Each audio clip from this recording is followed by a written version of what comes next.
문제 좀 몇 개 풀어보겠습니다. 우리 지난번에 3번까지 했고요. 4번입니다.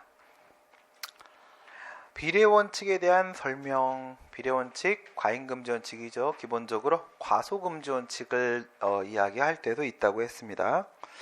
첫 번째 1번인데 도로교통법 148조의 2에 따르게 되면은 도로교통법 44조 1항을 2회 이상 위반한 것에 도로교통법 44조 1항을 위반한 음주운전 전과도 포함된다고 해석하는 것은 비례원칙에 위반된다.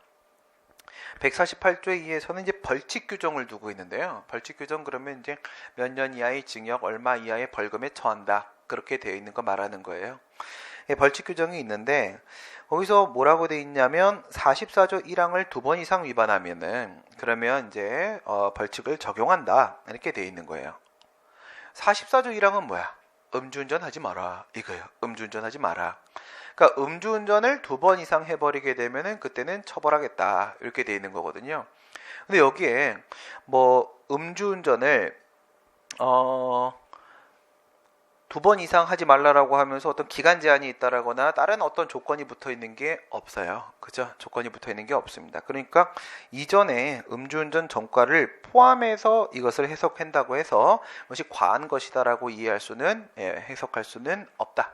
이거예요. 과한 것이라고 해석할 수는 없고 협의의 비례 원칙인 상당성의 원칙, 적필상 이거죠. 적필상 단계적 구조를 맺고 있었고 법익균형성의 원칙이죠. 법익균형성 재량권 행사의 적법성의 기준에 해당을 한다. 그렇죠? 재량의 하자 판단을 하는 데 있어서 재량의 하자를 판단하는 여기 완전 따뜻한데 안 졸려요? 졸립다. 그치? 또 끄는 내가 그래서 내 밑에 내려가서 얘기한 무전기 갖고 오라고 했는데 무전기가 좀 있어야 되겠어요. 그치? 이거 아니면 내가 어떻게 하든지 문을 열어놓으면 시끄러워. 좀 참으세요. 밖에 추우니까. 창문 거기가 춥겠구나. 저쪽. 네. 요것만 설명하고 내가 열게. 네. 에너지 낭비인데. 에너지 잘 관리하셔야 돼요. 에너지. 알겠어요? 네. 저의 삶에 대해서 친구들이 평가를 뭐라고 얘기를 하냐면 너 아직도 그렇게 사냐? 네. 내가 어떻게 사는데 그게 왜 그런 말이 나오는 거냐면 원래 안 그런데 근데 습관이 좀 됐어요. 원래 안 그런데 고3 때까지 고2 1학기까지 공부를 하다가 그 다음에 1년을 공부를 안 했어요. 성적이 많이 떨어졌어요. 많이 떨어져가지고 그래갖고 이제 대학 시험 보기 전에 한 2-3달이 남아서 이거 잘 써야겠다 싶어가지고 에너지 관리를 한 거예요. 예, 사람이 하루 동안 쓸 수 있는 시간과 에너지의 한계가 있잖아요. 에너지 관리를 애들한테 말을 걸면 나 지금 에너지 몇 프로 남았으니까 말 걸지 마. 공부해야 되니까. 예. 2-3달 만에 남들 1년 한 공부를 막아야 되는데 어떡하겠어요. 그죠? 예. 근데 지금도 마찬가지입니다. 하루의 삶이 너무 빡빡하기 때문에 이게 에너지 관리가 안 되잖아요. 한 수업에서 만약에 막 목청을 올리면 그 다음 수업이 진행이 안 돼요. 네, 그런 게 있어서 여러분들도 공부하실 때는 에너지 관리 철저하게 하셔야 됩니다. 네, 사람이 하루 동안 집중할 수 있는 상태가 오래 가지를 않아요. 예, 이거 에너지 관리 낭비. 네, 그쵸? 재량권 행사에서 위법이 발생할 수 있는 경우가 4가지가 있었죠. 첫 번째, 재량의 영으로의 수축 위반입니다. 재량의 영으로의 수축. 두 번째, 재량의 불행사 혜택입니다. 세 번째, 재량의 일탈이고요. 네 번째, 재량의 남용입니다. 이렇게 4가지가 있어요. 재량의 영으로 수축 위반이라는 건 뭐냐면 이런 걸 생각을 해보세요. 전에 했던 얘기, 경찰권을 발동하는 것은 언제나 재량이에요. 경찰이 행동할까 말까는 언제나 재량이거든요. 그런 걸 우리가 경찰 재량이라고 그래요. 그런데 그냥 여기서 술 취한 사람이 그냥 돌아다니고 있으면 그냥 가도 되죠. 문제는 혹한의 날씨에 주취 중에 노상에서 잠이 들었다. 그러면 이땐 가서 도와주는 게 맞다고 했잖아. 그때는 반드시 경찰권을 발동해서 보호 조치를 해줘야 되는 거라고 했습니다. 이런 경우가 바로 법률상으로는 재량행위예요. 법률상으로는 재량으로 되어 있지만 하지만 구체적 사건의 범위 내에서는 하나의 올바른 결정만 존재할 수 있는 경우가 있어요. 그럴 때 그 사건에 있어서는 재량이 0으로 수축된 것이다. 이렇게 보게 된단 말이에요. 그럼에도 불구하고 안 했다. 이런 거야. 그럼에도 불구하고 안 했다. 이럴 때는 재량의 0으로 수축 위반으로 재량의 하자가 발생했다라고 보게 됩니다. 그게 첫 번째예요. 그게 첫 번째. 근데 이런 경우에는 해당 사항이 없어요. 이런 경우에는 이럴 때 재량이 0으로 수축되는 요건이 있거든. 요건이 뭐냐면 중동고충국이에요. 중동고충국. 중동에 있는 나라는 고충이 많기 때문에 우리나라가 반드시 도와줘야 될 의무가 인정이 되는 거예요. 중동고충국. 알겠죠?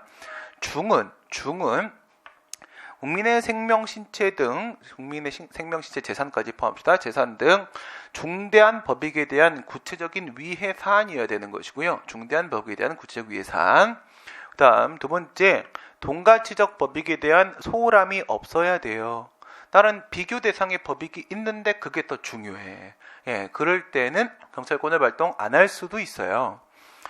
그다음에 손해 발생에 고도의 개연성이 인정이 돼야 됩니다. 지금 이렇게 두면 손해가 반드시 발생하겠구나. 충, 다른 방법이 없어야 됩니다. 자구책이 없어야 돼요. 자구책이. 보충성 원칙입니다. 보충성 원칙.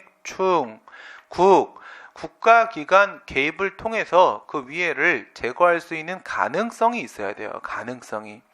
중동고충국, 국민의 생명, 신체, 재산 등 중대한 법익에 대한 구체적 위해 사안이어야 되며 동가치적 법익에 대한 소홀함이 없어야 되고 손해 발생의 고도의 개연성이 인정되어야 하며 보충성, 다른 방법이 없어야 되고 국가기관 개입을 통해서 위해 제거의 가능성이 있어야 합니다.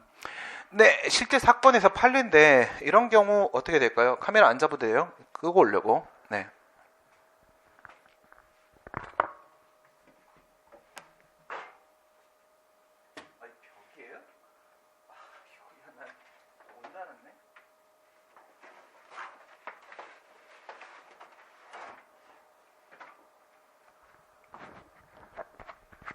실제 사건인데 북한에서 무장공비가 내려왔어요. 예, 김신조 사건 뭐 이런 걸 생각하시면 돼요. 무장공비가 내려왔어요. 그 강철비에 나오는 정우성 봤죠? 예, 정우성 싸움 잘해 못해? 싸움 잘하죠. 그렇죠? 그다음에 옛날에 또 간첩 내려온 거 누구 있지? 그 저기 영화 중에 그 잘생긴 애 중국에서 유명한 애 김 뭐야? 김수현 저 간첩으로 나온 거 그 뭐였습니까? 영화가? 뭐라고? 은밀하게.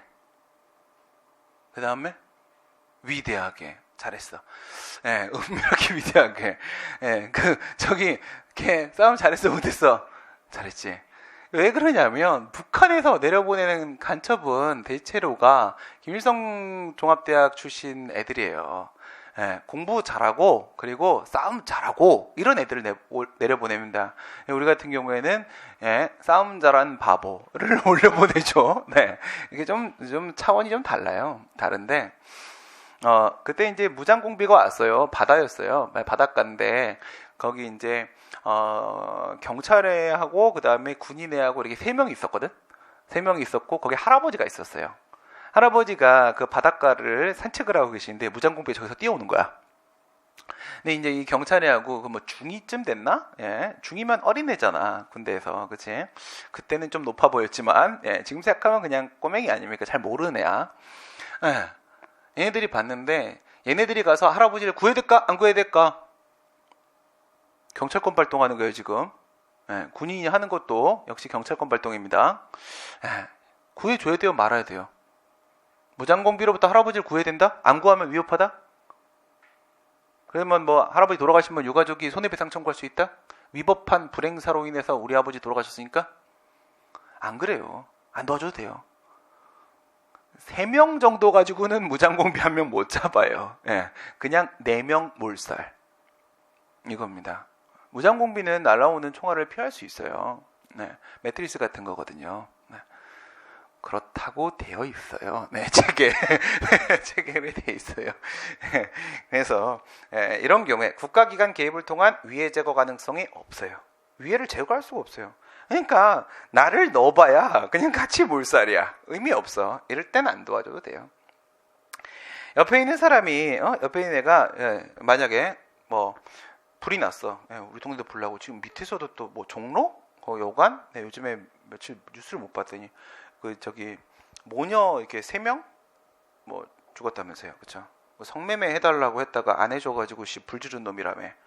아, 그런 것들은 기본적으로다가 어떻게 죽이면은 깔끔하게 죽일 수 있을까? 손톱 하나씩 뽑아줘야 돼요. 하나씩. 이런 새끼들은 삶의 가치가 없어요.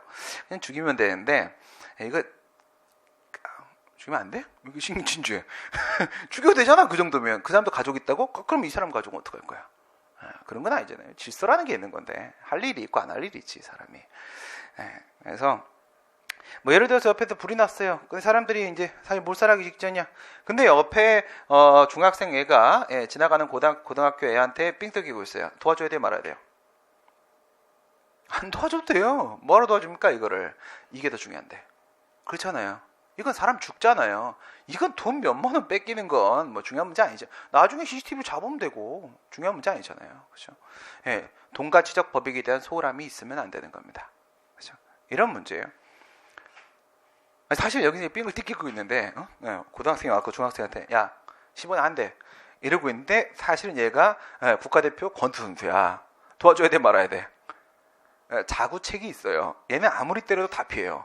그죠? 안 도와줘도 돼요. 알아서 합니다. 이런 게 바로 재량이용 월수축 되냐 안 되냐에 대한 판단이란 말입니다. 재량이용 월수축 위반 두 번째 불행사 혜택입니다. 불행사 혜택. 재량권을 행사해야 돼요. 재량을 부여해줬으면 재량권 행사에서 이게 할 것인지 말 것인지 대한 판단을 면밀히 하고 그리고 나서 행동을 나가야 되는 건데 전혀 재량권 행사를 안 해요. 그러면 그것도 위법이에요. 여러분들이 직위해제를 당했다. 그런데 직위해제 사유가 뭐냐면 내가 형사기소를 당했어요. 공무원이. 근데 여러분들 국가공무원법 73조에 3회 보게 되면은 173조에 3회 보게 되면 뭐라고 되어 있냐면 형사기소를 당한 사람에게 직위해제를 할 수 있다. 이렇게 되어 있어. 할 수 있다. 할 수 있다 재량이잖아. 근데 직위해제를 시키는 목적이 뭐냐는 거야. 이 친구가 계속 공무를 수행하게 되면 공정한 행동을 하기가 좀 힘든 거예요. 공정한 업무 수행에 차질이 있어 보이는 거야. 그래서 우선 공무원의 지위는 유지, 지위 동그라미, 직위 X, 지위 동그라미, 직위 X, 직위만 해면한다. 이렇게 들어가는 건데 형사기소 사실만 가지고 바로 직위해제 버렸다. 그것만 가지고 이러면 전혀 재량권 행사 안 한 거야. 재량의 불행사. 이것도 위법이 되는 거예요. 해태라는 것은 되게 중요한 법익인데 중요한 법익을 재량권 행사한다는 것은 법익 간에 이익 형량을 하는 거잖아. 이익 형량을 하는 건데 되게 중요한 법익을 누락하고 이익 형량을 하는 거예요. 그러면 재량의 해태 이건 제대로 한 게 아니거든요. 재량의 일탈이라는 것은 6개월의 범위 내에서 영업정지를 할 수 있다. 이렇게 되어 있는데 7개월 해버리는 거야. 그러면 재량권의 외적 한계를 일탈해버린 거예요. 6개월까지 할 수 있다는데 왜 7개월을 해? 그건 뭐야? 재량의 일탈. 그 다음에 재량의 남용이라는 것은요, 이거는 행정법의 일반 원칙 위반이에요. 6개월의 범위 내에서 하라고 해서 6개월의 범위 내에서 하긴 했어. 하긴 했는데 여기서 적정한 거는 2개월이야. 3개월 했다? 그건 비례 원칙 위반. 이렇게 되는 거예요. 그런 건 재량의 남용. 이런 게 이제 재량의 하자. 다음에 또 나오는데 이제 4개가 되는 거예요. 비례 원칙 위반은 그 중에 어디에 해당해? 4번째. 재량의 남용. 행정법의 일반 원칙 위반이 되는 거죠. 그렇죠? 그래서 적법성 판단에 기준이 되는 게 맞고요. 비례 원칙이라는 것은 사실 어디서부터 온 거냐면 경찰법 영역에서부터 온 거예요. 경찰법 영역부터. 과소금지보다 과잉금지가 우선이라고 했죠. 과잉금지가 기본이라고 했어요. 경찰권 행사, 그러니까 경찰국가 시대에 너무 간섭하지 말라는 거였었죠. 그래서 시작은 침해행정, 경찰국가에서의 침해행정부터 시작했지만 지금의 현대사회복지국가 하에서는요, 급부행정, 우리는 국가를 통한 자유를 얻는 거라고 했죠. 급부행정 너무 적게 줘도 문제야. 이 얘기는 이제 과소금지 원칙도 포함된다 이거야. 과소금지 원칙도 포함이 된다. 그래서 지금은 모든 행정 영역에서 법률 우위 원칙이고 급부도 포함되는 모든 행정 영역에서 비례 원칙 위반 여부 이런 판단을 내리게 됩니다. 행정절차법에 뭐 있어요? 신입처지에 이렇게 있죠. 신입처지에서 행정지도야. 행정지도는 48조에 있어요. 두 개가 있어요. 48조 1항, 2항 이렇게 있는데 행정절차법, 행정절차법 48에 행정지도가 이렇게 있어요. 행정지도가 있는데 1항이 있고 2항이 있다. 근데 1항에 뭐라고 되냐면 앞에 전단이 있고 후단이 있다. 전단은 전단지 얘기하는 게 아닙니다. 후단이 이렇게 있는데 전단 여기에서는요 비례원칙 얘기가 있어요. 비례성. 필요 최소한의 범위 내에서 행정지도를 할 수 있다. 이거는 그냥 비권력적 사실행위예요. 가서 권고만 하는 거야. 그런데도 불구하고 비례원칙에 대한 규정을 두고 있어요. 여기서 뭘 느껴야 돼요? 사실행위는 법적 행위가 아니죠. 권리의무에 영향을 미치는 게 아니죠. 행정지도가 통일별점 심어라고 한다고 의무부가 하는 게 아니죠. 하명이 아니죠. 취소의 대상이 원칙적으로 될 수가 없죠. 취소의 대상이 될 수가 없어도 위법해지지 못하는 건 아니란 말이에요. 소송을 제기하려고 하는 건 위법하기 때문에 하는 거잖아. 그치? 소위 대상이 절차적으로 낼 수 없다는 거지 실체적으로 위법해질 수 없다는 얘기가 아닌 겁니다. 법률 우위 원칙은 모든 영역에 모든 행정작용에 다 적용되는 거라고 했잖아요. 다 적용되는 거 사실행위에도 적용되는 게 맞는 거고요. 그리고 그 법률에는 성문법뿐만 아니라 불문법도 포함되는 거라고 했잖아요. 그렇죠? 사실행위도 불문법에 위반될 때 위법해질 수 있는 거예요. 그걸 다시 한번 확인해 놓고 있는 겁니다. 비례성 원칙. 그 다음에 후단에 가게 되면 이런 얘기가 있어요. 강제하지 마라. 강제하지 마라. 강제성은 없다 이렇게 돼 있어요. 이게 바로 행정지도는 비권력적 사실행위에 불과하다라는 근거가 되는 거예요. 비권력적 사실행위에 불과하다. 그 다음에 요게 이제 여러분들 제일 많이 나오는 건데 그냥 상대방의 자발적 동의를 끌어내는 것에 불과한 행정지도임에도 불구하고 말 듣지 않는다라고 해서 상대방 혼내주면 안 돼요. 혼내준다? 즉 불이익조치 금지 원칙. 불이익조치 금지 원칙에 대한 규정을 이렇게 두고 있어요. 그러면 거꾸로 어떻게 생각할 수 있어? 만약에 행정지도, 권고, 지도, 요청 이런 건데 뒤쪽에 불이익조치가 법에 정해져 있다면 이미 예정되어 있는 거라면 생겨먹은 게 행정지도처럼 생겨도 우리가 알고 있는 행정절차법상의 비권력적 사실행위로서의 행정지도가 아닌 거예요. 알겠어요? 불이익조치가 금지됐잖아. 금지됐는데 불이익조치가 근거까지 마련돼 있어 법에. 이러면 이거는 생긴 것만 행정지도지 진짜로는 행정처분인 거예요. 지도가 아니라 이건 의무부가 한 거나 마찬가지인 겁니다. 이런 문제 또 엄청 많아. 이 이항 가지고 구워 삼는 문제 엄청 또 많이 있습니다. 그래서 행정지도에 비례성 들어가 있어요. 들어가 있고 그 다음에 행정법의 일반 원칙에 대한 설명을 옳지 않은 것은 부관이 주된 행정행위와 실질적 관련성을 갖더라도 주된 행정행위의 효과를 무의미하게 만드는 경우라면 그러한 부관은 비례원칙에 반하는 하자 있는 부관이 된다. 이거 뭐 말하려고 하는 거냐면 하나의 판례를 가지고 자꾸 이 각도 저 각도 막 지시는 거예요. 최선을 다하시는 건데 우리는 뭐 해야 돼요? 최선을 다해 방어하는 거예요. 그냥 저쪽은 공격하고 우리는 방어하고 결국은 교수님하고 머리싸움이야. 누가 이기냐 이거죠. 근데 우리 쪽에서는 제가 나가는 게 아니잖아요. 그렇죠? 코치는 링에 올라가지 않습니다. 코치는 싸움 못합니다. 코치는 싸우는 거 아닙니다. 코치는 지도하는 거지. 싸움은 여러분들이 하는 겁니다. 그래서 여러분들은 어떻게 해야 돼요? 훈련하는 방법밖에 없어요. 저는 원래 이미 훈련이 된 자잖아요. 교수는 훈련이 된 자고 거기다가 이걸 오래 한 사람이에요. 근데 우리는 짧은 시간에 그와 싸움에서 이겨야 되는 거야. 이겨야 되려면 어떻게 짧은 시간에 부단히 훈련하는 것 외에는 아무것도 없어요. 그래서 하루도 쉬지 말고 여러분들은 운동을 해주셔야 돼요. 무슨 운동을? 행정법 운동을 하루라도 쉬면 큰일 납니다. 행정법은 국어 영어가 아니에요. 국어 영어는 한 일주일 한 달 쉬어도 되잖아. 그렇지? 그래요. 됩니다. 뭐가 된다고 인정했어? 아니라는 표정 아무도 없었어. 되는 거거든요. 행정법은 한 일주일 쉬면 없어져. 뭘 보시냐면요. 이런 거예요. 기선선방어업이에요. 여기 이렇게 육지야. 육지인데 한 번도 안 가봤는데 제가 제일 좋아하는 곳은 충무. 충무가 지금 이름 아닌가? 그치? 지금 뭐 바뀌었지? 충무 맞나? 아, 그래. 한국지리는 안 하죠. 네, 알겠습니다. 네, 충무 애들이 그리 착하더라고요. 네, 김밥 파는데, 그치? 김밥 파는데. 네, 제가 참 좋아하는 친구들이 충무 출신이 워낙 많아가지고. 예, 여기서 이제 충무라고 치고요. 기선선방어업이라고 했어요. 기선선방어업 어떻게? 이렇게 배가 나갔단 말이에요. 예, 소형선방어업이라고도 불러요. 그러면 예, 소형선방어업 즉 부속선이 필요해요. 예, 이렇게 했었죠. 여기다가 이렇게 얘네가 뭐예요? 등선 불 켜는 거 밤에 고기 잡으니까 불 켜는 게 있어야 된다고 했어요. 그 다음에 이렇게 백끼리 연결시켜 가지고 여기다가 정치망업, 예, 정치가 뭐예요? 정할정자에다 둘치자, 그물을 둔다. 여기다가 이게 그물을 이렇게 깐단 말이에요. 그물을 이렇게 깔아. 이게 밤중이니까 여기 반짝반짝 하면 고기가 막 올 거 아니야. 고기가 막 오죠?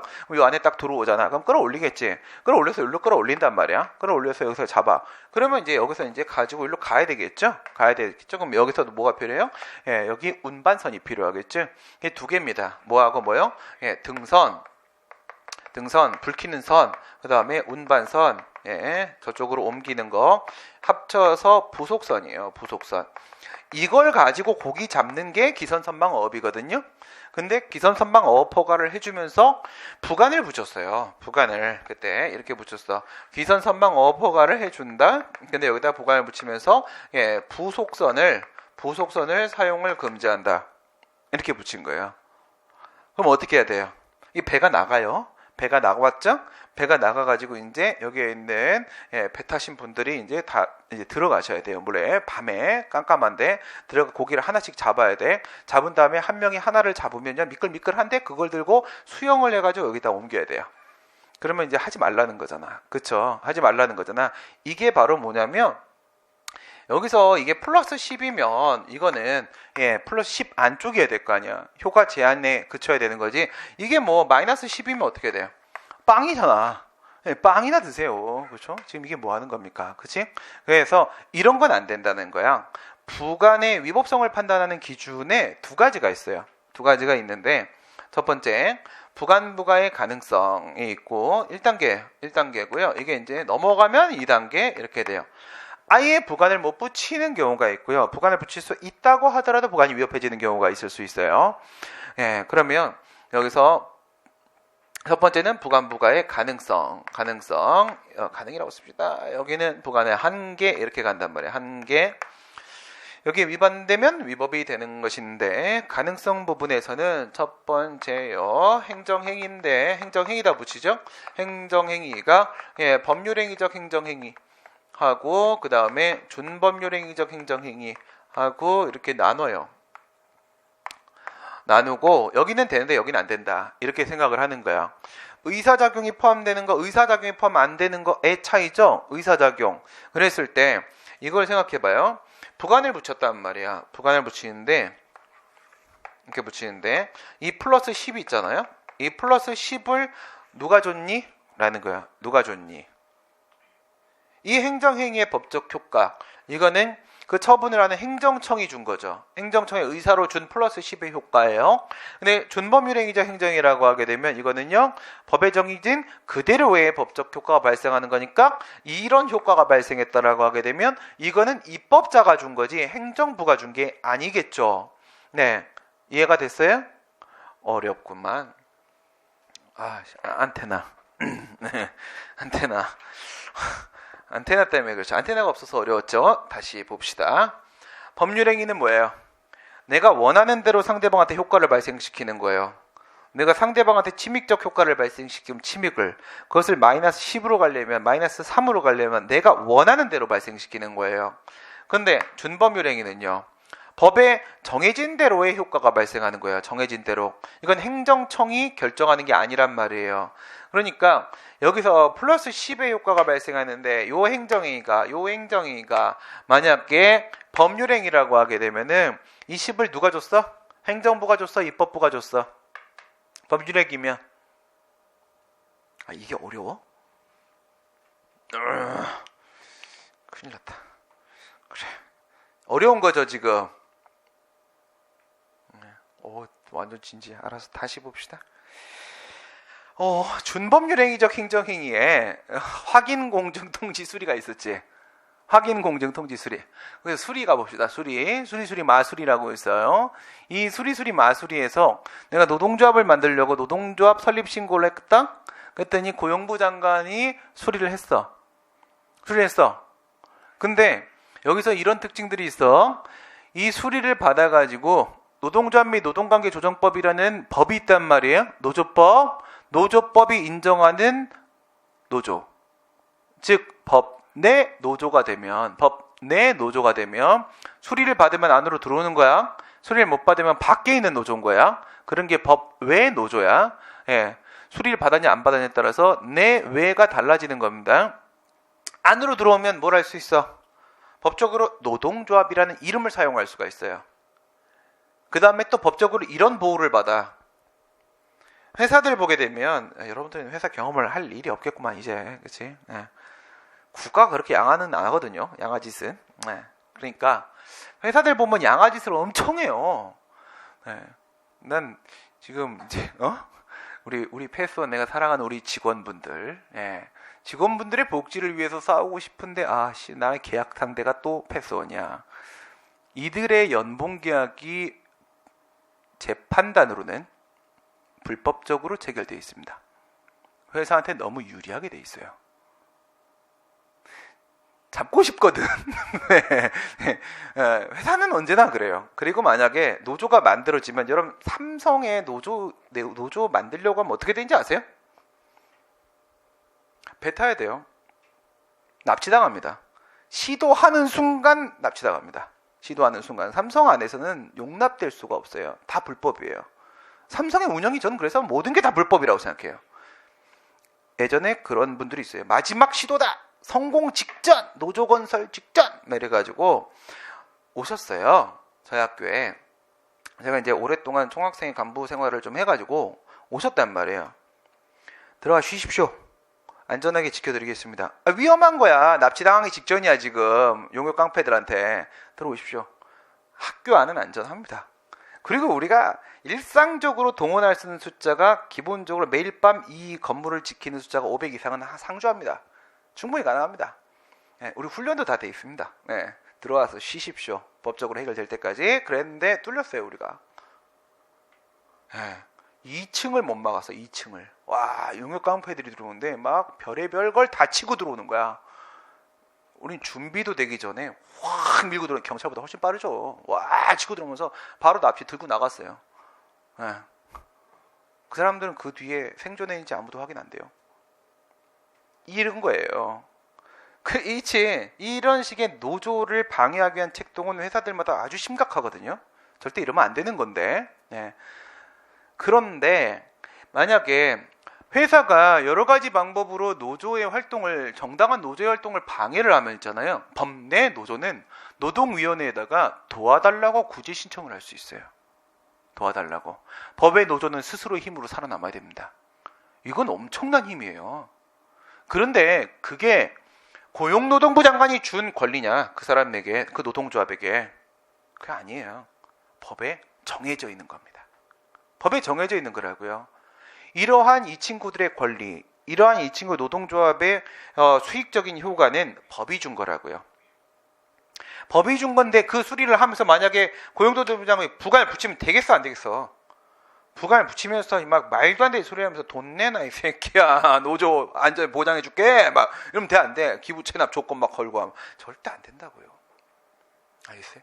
무슨 얘기냐면 이 플러스 10의 효과는 이거는 입법부가 준 거예요. 입법부가 준법률 행위적 행정행위라고 하게 되면 그거는 법에 정해진 대로의, 입법부가 정해놓은 대로의 효과가 발생하는 것이기 때문에 이미 정해진 거라. 이건 입법부가 준 거야. 입법부가 준 거예요. 이건 입법부가 준 건데 여기다가 부관을 붙이면서 마이너스 2의 효과를 발생시킨단 말이야. 마이너스 2의 효과를 발생시키는데 이 부관을 붙이는 건 누가 붙여요? 이거는 행정부가 붙이잖아. 행정부가. 이러면 되겠냐고. 안 된다고요. 안 된다고. 알겠어요? 아직도 안 와다? 아이씨. 삼촌이 내가 3배를 했더니 10,000원을 줬어. 엄마 가져가면 돼? 안 돼? 엄마가 준 게 아니잖아. 삼촌이 준 거라고. 나 가지라고. 행정부가 뺏어간다고. 이건 양아잖아. 예, 안 된다고. 그거예요. 그거야. 그래서 옛날에는 이걸 딱 이렇게 딱 문자에 나눠 놨었기 때문에 이렇게 표현했어. 지금은 주된 행정행위에 붙이는 종된 규율이 부관이야. 행정행위에 붙인다고 말하는데 과거에는 이것만 염두에 두고 주된 의사표시에 붙이는 종된 의사표시 이렇게 말했어요. 오직 법률행위에만 가능하다라는 전제를 깔아버렸던 거야. 아예 정의할 때부터. 이게 무슨 말이냐 이거야. 이 밑에 있는 플러스 10을 행정부가 주는 효과면, 국민한테 행정부가 준 효과면, 그러면 행정부가 일부 회수해 갈 수도 있다는 거야. 내가 준 돈이니까. 그죠? 일부 회수해 갈 수도 있는 거잖아. 그러면 다시 여기서 한번 더 생각해 봐요. 행정부가 어떻게 플러스 10을 주죠? 대부분 재량으로 주겠죠. 그죠? 행정부에 판단할 수 있는 영역은 재량 영역이잖아요. 그렇죠? 그래서 여기서 그 다음 단계를 또 들어가. 이 법률행위 여기서 또 나눠져 가지고 재량행위하고 기속행위하고 이렇게 나눈 거야. 나눈 거예요. 결론은 재량행위는 부관을 붙일 수 있고 기속행위는 붙일 수 없고 준법행위 붙일 수 없다. 이게 옛날 방식이야. 전통적 견해. 근데 이게 완전히 틀린 건 아니에요. 여전히 유효합니다. 1단계, 2단계 이렇게 해서 이걸 다 통과해 줘야 돼. 통과한 친구 얘밖에 없는 거야. 그러니까 법률행위면서 재량행위일 때 재량은 법률행위에서만 발생하거든. 행정부가 의사작용을 할 수 있어야지 재량권 행사로 이익형량이라도 할 수 있을 거 아니겠습니까? 예, 준법률행위라거나 아니면 기속행위라고 하거나 이러면 뭘 못해요. 재량이라는 게 아예 존재하지 않으니까 이익형량이라는 것도 할 수가 없어. 부관 어떻게 하는 거야? 할 수 있거나 하지 않거나. 그렇죠? 예, 하거나 하지 말거나인데 그러면 부관 붙여서 할 수도 있다. 재량권 행사로서 이루어지는 거라고 했잖아요. 그렇죠? 그 얘기를 하는 거예요. 이렇게 봤었는데 그런데 예외가 생겼어요. 예외가. 이거 일률적으로 이렇게 말할 수가 없는 거야. 만약에 재량이라고 하게 되면 안 되는 경우가 어떤 게 있을까? 신분 설정행위. 신분 설정행위. 신분 설정행위라고 하게 되면 가장 기본이 여러분들 같은 건 공무원 임명이에요. 공무원 임명이에요. 그 다음에 귀화 허가. 대한민국 국민 인정시켜주는 거예요. 그 다음에 국공립학교 학생. 예. 국공립학교 입학허가 결정. 이런 것들이에요. 입학허가 결정. 공무원 임명을 해주는데 신분 설정이죠. 얘네들은 법적 안정성이 정말 중요한 애들이거든요. 그런 상황들이에요. 공무원을 임명을 하면서 공무원의 기본은 조국의 통일에 있는 것이다. 따라서 당연히 공무원이 됐으면 조국 통일에 복무할 것이며 3년 안에 통일을 못 시키면 공무원의 지위는 소멸한다라는 부관 붙이면 돼야 안 돼요. 무슨 말도 안 되는 소리 하는 거잖아. 그치? 그런 게 어딨어. 쥐도 못하면서. 귀하허가. 뭐 그래갖고 너가 이제 대한민국 국민이 됐으면 대한민국의 우리의 소원은 원래 어렸을 때부터 통일이라고 배웠다. 무슨 좌빨이냐 자꾸 통일이냐 그러냐 그런 생각을 하면 여러분들이 좌빨인 거예요. 정상화 시킵시다. 하나씩 사고를. 어렸을 때 배운 거하고 내가 살아가는 거하고 매치가 돼야 되는 거잖아. 안 그러면 학교 교육이 잘못된 거 아닙니까? 전 고3 때까지 소설책 읽지 말고 교과서만 읽으라고 해서 교과서만 읽었고 오락실 가지 말라고 해서 오락실 한 번도 안 갔고 시키는 대로 산 사람이에요. 물론 이제 고2 때부터 데모를 좀 했죠. 그 전까지는 3때까지란 말은 안 먹히는구나. 그 전까지는 정말 시킨 대로 산 사람이야. 그때 배운 그대로가 안 맞아요. 사회 나와서. 제가 왜 데모하고 감옥을 왜 갔는지 아세요? 초반에 고대 전체 완전 감동의 도가니 탕했어요. 나 하나 때문에. 처음 친구들 선배들 손에 끌려갖고 데모를 처음 나가봤다. 저기 대학로 가지도 않았어. 중간에 신설동 로타리 좀 지났다? 좀 지났는데 우와 세상 사람들이 막 쌍욕을 해야 되는데 야 이 빨갱이 새끼들아 막 이러기를 하는 거야. 난 너무 억울한 거야.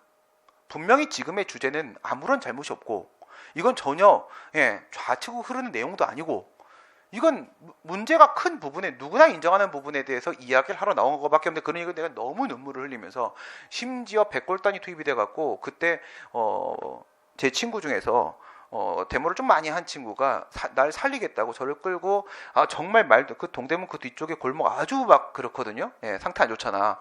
그 뒤쪽 골목을 날 끌고 가고 사는 방법이 있다라고 하면서 이렇게 옥상에 딱 숨겨줬어요. 난 너무 무서운 거야. 처음 경험이. 이 뭐지? 도대체 내가 뭘 잘못한 거지? 그래서 난 그냥 가다가 돌아왔어요. 학교로. 돌아와갖고 학생회가 들어가고 뭘 시작을 했냐면 편지를 쓰기 시작했죠. 성북구 주민 여러분, 그냥 그렇게 안 썼죠.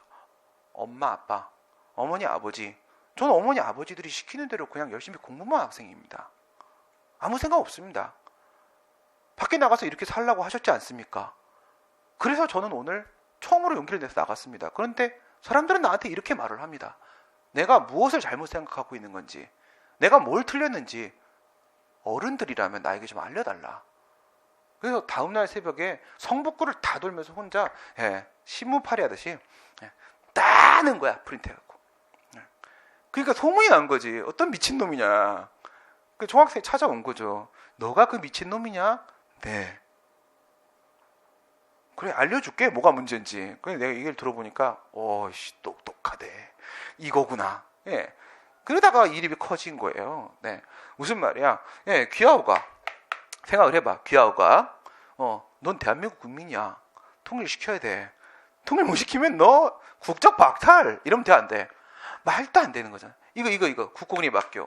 이제 서울대는 이제 아니니까 서울시립대로 가봅시다. 아직 이거는 서울시가 직영으로 경영하고 있으니까. 그래서 싼 거야. 알겠지? 서울대 그 등록금 이제 계속 올라갑니다. 영조물 법인이기 때문에 11년도부터 이제 지들도 먹고 살려고 올릴 수밖에 없어요. 국가가 지원을 그렇게 하는 게 아니에요, 옛날처럼. 그래. 넌 서울시립대 이렇게 왔으니까 너는 무조건 서울시를 위해서 평생 살아야 돼. 그래갖고 너 서울시 공무원 할 수 있고 아무 데도 갈 수 없고 막 제한을 걸면 돼, 안 돼? 말도 안 되는 일이잖아. 그치? 이거예요. 재량입니다. 이거 다 재량이거든요. 다 재량인데 부관 못 붙입니다. 이런 건 부관 못 붙여. 그 다음에 기속행위 이건 뭐냐면 요건 충족적 부관이에요. 이런 또 이상한 부관이 있어요. 요건 충족적 부관. 뒤에서 이제 또 배우긴 하는데 뒤에 가면 많이 수월해져요. 앞에서 막 이거저거. 그러니까 앞에가 뒤에 얘기를 막 끌어다 썼다고 했잖아. 끌어다 썼기 때문에 그냥 넘어갈게요 하면 끝도 없이 넘어가거든. 그럼 되게 빨라. 초반에 되게 빨라. 뒤에 가서 막 이렇게 돼요. 그래서 앞에서 설명 필요한 건 하면서 넘어가고 뒤를 좀 수월하게 갑시다. 뭐냐면 이런 거야. 1, 2, 3의 요건을 충족하면 A 처분을 한다. 이렇게 돼 있는 거야. 근데 얘가 이걸 요건 충족했거든. 진짜 별것도 아닌 거 못 봤네. 못 봐서 이건 준비를 안 해갔어요. 준비를 안 해갔으면 뭐 해야 돼요? 거부해야 되죠. 그죠? 거부해야 될 거 아니야. 이거는 기속행위로 봅시다. 이 요건이 충족돼야만 허가를 할 수가 있는 거예요. 기속행위입니다. 요건 못 갖췄잖아. 그죠? 이거 못 갖췄단 말이야. 그럼 거부하는 게 맞지. 근데 이럴 때 이런 걸 할 수 있어. 조건부 영업허가. 조건부 영업허가. 조건 거는 거예요. 허가해줄게. 너한테 허가해주는데 근데 야, 나중에 3요건 갖춰와라잉. 이거예요. 그러니까 이게 아직 못 갖췄다고 해서 특별히 어떤 공익 침해가 심각한 그런 식의 문제가 아닌 거예요. 별것도 아닌 요건이니까 대세에 영향 없으니까 우선 해줄게. 대신에 나중엔 갖고 와라. 이렇게 조건부 영업허가를 해주는 거야. 보세요. 기속행위인지 재량행위인지에 대한 문제는 어디서 파악해요? 여기는 법률 요건에 대한 문제고 여기는 법률 효과의 문제잖아. 그죠? 기속재량은 여기서 나오는 거잖아요. 여기서. 그죠? 할 수 있다, 해야 한다. 이렇게 기속행위 재량행위는 효과 부분에서 나오는 거고 요건 부분이 아니란 말이에요. 근데 지금 부관 어디다 붙이고 있나? 여기다가 붙이는 중이잖아. 여기다가 붙이는 중이기 때문에 이 부관이라는 것은요, 기속이냐 재량이냐랑 아무 관계가 없는 거예요. 관계가 없기 때문에 기속행위에도 붙일 수 있는 부관이 없는 건 아니다. 이거예요. 그 다음에 확인, 공증, 통지, 수리 이렇게 준법률 행위자 행정에서요. 공증 생각해봐. 공증으로 여권을 발급하고 그 다음에 인감증명서 이런 걸 내주는 거야. 인감증명서를 발급하고 이렇게 돼 있으면 이 여권이나 인감증명서에 뭐가 붙어 있어요? 언제까지 쓸 수 있다라고 유효기간이 붙어 있어요. 엄연히 준법률 행위자인으로서 공증인데 부관을 붙이고 있잖아요. 지금 예외적 상황들이 발생하고 있기 때문에 이거를 부정하겠다는 게 아니에요. 이 기본 룰을 깨겠다는 게 아니라 이걸 갖고 획일적으로 판단할 수 있는 문제는 아니다. 이런 문제들이 나오는 거예요. 여러분들한테 이런 문제들이 특이한 거, 항상 특이한 거. 예, 그 다음에 이제 이걸 통과했잖아. 특별히 문제가 없는 거야. 다시 말해, 뭐 이런 상황 아니고 이걸 기준으로 해도 상관없는 재량이야. 이렇게 왔을 때 여기서 다시 나눠가지고 부관으로서의 한계하고 그 다음에 행정행위로서의 한계하고 이렇게 나눠져요. 여기에 들어가는 게 항목간 영내법입니다. 항상 목간, 목욕은 어디서 목간통은 영내에서 하는 게 법이에요. 알겠어요?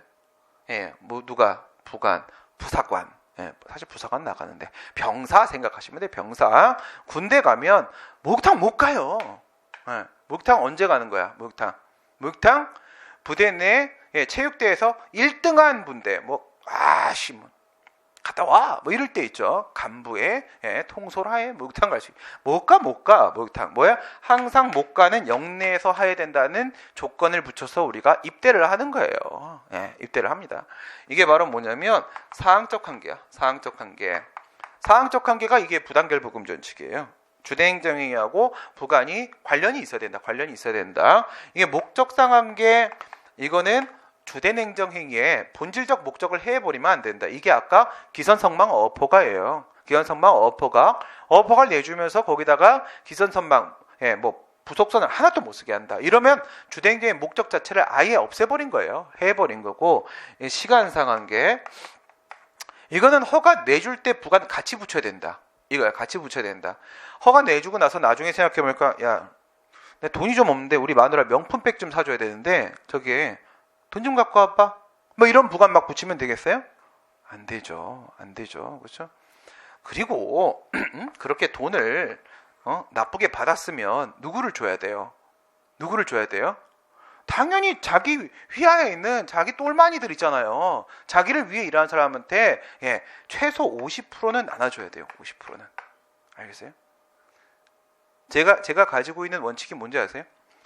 만약에 1년에 2천을 번다 쳐보세요. 2천만 원을 번다.